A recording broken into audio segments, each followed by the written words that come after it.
नमस्कार, प्रणाम। हम गायक कलाकार आकाश बाबू और आप लोगों के बीच में ही थोड़ा छोटा सा इंटरटेन करे जाता नहीं। तो आप लोगन के अगर ये वीडियो पसंद आई तो आप लोग लाइक कमेंट शेयर सब्सक्राइब जरूर कर जाइए और ये भाई के सपोर्ट कर जाइए। तो आई गीत के माध्यम से आगे बढ़ जा कि अरे परते से नुरवा डोलिया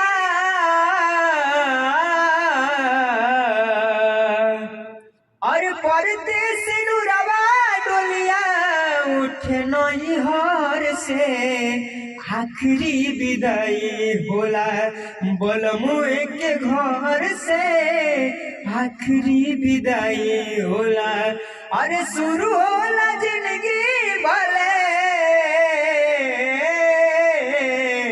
शुरू होला जिंदगी भले नया कोहबर से आखिरी विदाई होला बोलमुए के घर से आखिरी विदाई होला बोलमुए के घर से आखिरी विदाई होला।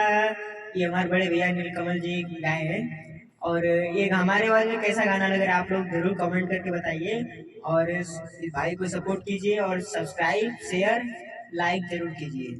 धन्यवाद।